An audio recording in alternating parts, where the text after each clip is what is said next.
Imagine this, तुम्हारी एक लड़की से टेक्सटिंग पे काफी अच्छी बात चल रही है। तुम उससे पूछते हो would you like to have some drinks together, और वो बोलती है दैट साउंड्स फन। बट जब एक्चुअली में बात आती है टाइम और डेट डिसाइड करने की, तो वो गायब हो जाती है। तुम्हें उसकी साइड से साइलेंस मिलता है। अब इस सिचुएशन में हुआ क्या उसे? क्या तुमने कुछ गलती करी है? आज मैं बात करूंगा रियल लाइफ टेक्सटिंग सिचुएशंस की, जो बहुत लड़कों के साथ होती है, जहां पे वो गलतियां करते हैं। और मैं तुम्हें दूंगा 5 लॉज ऑफ टेक्सटिंग, जो तुम्हारे गेम को काफी अच्छा बनाएंगी। जब भी तुम टेक्सटिंग पे बात कर रहे हो, लड़कियों को अट्रैक्ट करेंगी, ना कि उन्हें दूर भगाएंगी। Law number 1, texting's only purpose is to set up dates. मैं बहुत बार देखता हूँ कि लड़के लड़कियों से टेक्सटिंग पे बात कर रहे होते हैं, गुड मॉर्निंग से लेके गुड नाइट तक। वो काइंड ऑफ एक मिनी रिलेशनशिप सा बना लेते हैं टेक्सटिंग पे, बट डेट कभी सेट नहीं करते। See what you have to understand here is that जब तुम लॉन्ग कॉन्वर्सेशंस में कंटिन्यूअसली एंगेज करते हो, वो भी टेक्सटिंग पे, वो मोनोटोनस और बोरिंग बन जाती है। सबसे पहली चीज, तुम्हारी वैल्यू कम होती है। दूसरी चीज, वो तुम्हें एज अ मेल गर्लफ्रेंड देखने लगती है, जो कि अट्रैक्शन के लिए बिल्कुल भी अच्छा नहीं है मेरे भाई। और जो अब तक तुमने अट्रैक्शन बना के रखा था, वो सारा का सारा बहुत जल्दी फेड हो जाएगा। जो मैन टू वुमेन वाली सेक्सुअल टेंशन होनी चाहिए, वो भी गायब हो जाएगी। सी आई अंडरस्टैंड कि बॉलीवुड में कुछ मूवीज देख के यहाँ वहां से हमें लगता है कि यार अगर मैं इससे टेक्स्ट पे बात करता रहूंगा तो शायद बात बन जाएगी। बट अगर तुम सिर्फ बात करते रहोगे तो बात बनेगी नहीं। तुम्हें कुछ करना पड़ेगा, right? You have to ask her out for a date. Law number 2, choose the right place for the date. देखो, जब आप डेट पे जा रहे हो एक लड़की के साथ, तो एनवायरमेंट आसपास का बहुत ज्यादा मैटर करता है। काफी बार लड़के एक मिस्टेक करते हैं कि वो लंच डेट पे चले जाते हैं, and this is a huge mistake. देखो, अगर तुम चाहते हो कि तुम्हारे और उसके बीच में एक रोमांटिक फ्रेम सेटअप हो, जो एक मैन टू वुमेन फ्रेम होता है, तो तुम्हें बिहेव भी उसी के हिसाब से करना पड़ेगा। तो फॉर एग्जांपल, इवनिंग ड्रिंक्स या किसी ऐसी जगह पे लेके जाना जहां पे अगर तुम इंटीमेट होते हो, अगर तुम्हारी इंटीमेसी स्टार्ट होती है, तो तुम दोनों कंफर्टेबल तो फील करो। भाई, लंच पे कौन सी इंटीमेसी होती है यार? सी, जब तुम लंच पे जाने लगते हो, इट लुक्स लाइक कि तुम वो गुड बॉय नाइस गाय बनने की कोशिश कर रहे हो, और ये वाला एटीट्यूड जो होता है, थोड़ा सा पीपल प्लीजिंग टाइप के एटीट्यूड में आ जाता है। Law number 3, how to handle date cancellations. देखो, अगर तुम लड़कियों के साथ डेट सेटअप कर रहे हो, तो कुछ डेट्स तुम्हारी कैंसिल भी होंगी, जो कि बहुत नॉर्मल चीज है।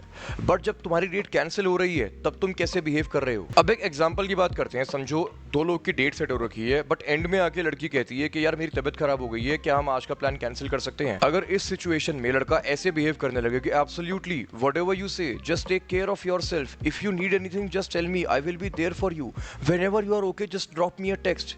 सी, दिस इज टू मच। ये बहुत ज्यादा नीडी बिहेवियर है। You have to remember and accept that you are not her doctor. Your job is not to fix her and take care of हर। तो अगर इस सिचुएशन में मुझे एक टेक्स्ट भेजना है, so I will send something like, hey no problem, you know even I would like to see you impress me when you don't have a snot running down your face, LOL। Give me a text when you feel better so that we can get together and have some fun with a smiley face. That's it. ये text ये दिखाता है कि उसकी date cancel करने के बाद भी तुम बहुत नीडी या बहुत रिएक्टिव या बहुत सैड नहीं हो गए हो। You are understanding, at the same time you are being a little playful, और जो बॉल है हमने अब उसकी साइड में डाल दी है, which means she will have to text us now. जैसे ये छोटी छोटी गलतियां देखने में, बट इनसे नुकसान काफी ज्यादा हो जाता है। ताकि तुम ऐसी गलतियां ना करो, इसीलिए ही मैंने अपना कोर्स बनाया है, ऑनलाइन डेटिंग मास्टरी। ये वो कोर्स है जिसके बाद तुम्हें टेक्सटिंग और ऑनलाइन डेटिंग के बारे में कुछ और कहीं से सीखना नहीं पड़ेगा। फर्स्ट टेक्स्ट क्या होना चाहिए, जब उसकी साइड से कुछ मैसेज आ रहे हैं, उनको हैंडल कैसे करना है, डेट सेटअप कैसे करनी है, और अगर उसकी साइड से कोई ऑब्जेक्शंस आ रहे हैं, उन्हें स्मूथली हैंडल कैसे करना है। ये सारी चीजें ऑनलाइन डेटिंग मास्टरी में तुम सीख सकते हो। इसका लिंक इस समय नीचे डिस्क्रिप्शन बॉक्स में है, जाओ and enroll right now. This course will help you a lot. Law number 4, do not wait for 3 days to text her. कुछ लोगों की ये थ्योरी होती है कि जब तुमने नंबर क्लोज करा, तुमने इंस्टाग्राम एक्सचेंज करा, तो तुम्हें 2 या 3 दिन रुकने के बाद लड़की को टेक्स्ट करना चाहिए, क्योंकि तुम्हारे ऐसा करने से उसे लगेगा तुम बहुत बिजी हो, तुम बहुत हाई वैल्यू हो, जबकि ऐसा नहीं होता है। See, we live in a very fast world now. अगर तुम 3 दिन तक इंतजार करोगे उसे टेक्स्ट करने के लिए, या तो उसे कोई और मिल जाएगा या फिर वो तुम्हें भूल जाएगी। एंड यू डोंट वांट कि तुम उसे 3 दिन बाद कॉल या टेक्स्ट कर रहे हो और वो तुम्हें पहचान ही नहीं रही है, बिकॉज वो तो बहुत ही लो वैल्यू लगेगा। सो द थिंग इज कि जब तुम्हें उसका नंबर मिला है, इंस्टाग्राम मिला है, उसके 1 या 2 घंटे के अंदर ही टेक्स्ट कर दो। बिकॉज ऐसा नहीं होना चाहिए कि तुमने नंबर क्लोज भी करा, बट तुम कुछ माइंड गेम खेलने के चक्कर में 3 दिन रुक रहे हो और उतने में कोई और नंबर क्लोज करके उसे डेट पे भी ले गया। बिकॉज ये होता है, I have been the guy, so I can just tell you that. Law number 5, and this is very important. Control your emotions and control your communication. जो हमने पहले एग्जांपल लिया था, हम एक वैसा ही एग्जांपल लेते हैं कि तुमने डेट प्लान करी और उसने बोला उसकी तबीयत खराब है, उसने डेट कैंसिल कर दी। अब ऐसे में अगर तुम टेक्स्ट कर रहे हो कि यार I hope you get better soon, did you take your medicine, और फिर लिख रहे हो I really hope you get better soon, I am really looking forward to seeing you and getting to know you more and more, ये मत करो। मेरे personal opinion में इतना ज्यादा इमोशनल हो जाना लड़की के सामने टेक्स्ट पे is not a good strategy, ये नहीं करना चाहिए तुम्हें। देखो, पहली बात तो ये वीक बिहेवियर है, दूसरी बात ये बिहेवियर तुम्हें चेजिंग की पोजीशन में डाल रहा है, मतलब कि तुम उसे चेज करते हुए दिख रहे हो।